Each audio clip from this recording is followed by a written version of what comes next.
ഏതായാലും മാങ്ങയുടെ കാലല്ലേ, മാങ്ങാക്കാലം. ഒരു മാസം, കഷ്ടിച്ചൊരു മാസം കൂടി കഴിഞ്ഞാൽ പിന്നെ മാങ്ങ കണി കാണാൻ കിട്ടൂല.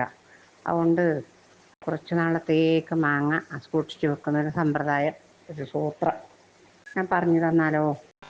മാങ്ങയോട് താല്പര്യമുള്ളവർ ഉണ്ടാക്കി വെച്ചോളൂ കേട്ടോ. അത് ചെറിയ മാങ്ങ, ചെറിയ മാങ്ങ എന്ന് വെച്ചാൽ ഉണ്ണി മാങ്ങ.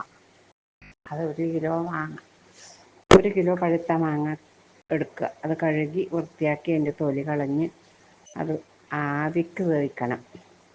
ആവിക്ക് കുറച്ച് വേവിച്ചെടുത്ത് അത് ഒരു ഉരുളിയിലേക്ക് മാറ്റി അതിൽ 1 കിലോ, ഏകദേശം 1 കിലോ മാങ്ങ, 10-25 മാങ്ങ, 10-25 മാങ്ങ ഉണ്ടെങ്കിൽ അതിൻ്റെ തൊലിയൊക്കെ പിഴിഞ്ഞ വെള്ളമൊക്കെ ഇതിൽ ചേർക്കാം കേട്ടോ. നല്ല കഴുകി വൃത്തിയാക്കിയതായിരിക്കില്ലേ.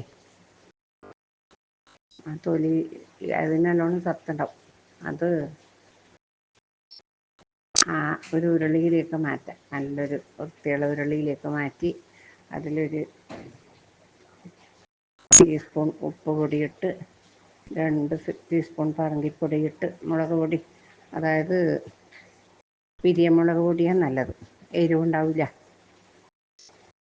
ഒരു മാങ്ങയുടെ മധുരത്തിനനുസരിച്ച് 2-3 കഷ്ണം വെല്ലം ചേർത്ത് ചെറിയ തീയിൽ നല്ലോണം ഇളക്കി ഇളക്കി ഇളക്കി ഇളക്കി ചക്ക വറുട്ടെന്ന് അറിയാമായിരിക്കുമല്ലോ, ചക്ക വറുട്ടുന്ന സമ്പ്രദായം.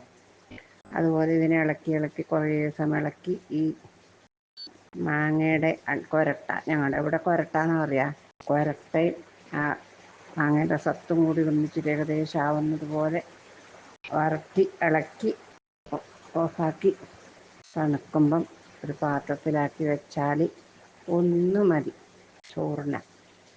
ഒരു കൊരട്ടാന്നല്ല, മാങ്ങാ കൊരട്ടാന്നല്ല പറയാ, മാങ്ങയണ്ടി ഒന്ന് മതി ചോറിന്. നല്ലൊരു സൂത്രമാണ്, പറ്റുമെങ്കിൽ ചെയ്ത് നോക്കിക്കോ. അതുകൊണ്ട് ജാമാക്കുന്നതൊക്കെ എല്ലാവർക്കും അറിയാം. അറിയില്ലെങ്കിൽ ഒരടുത്ത എപ്പിസോഡിൽ അത് നാളെ പറഞ്ഞു തരാം കേട്ടോ.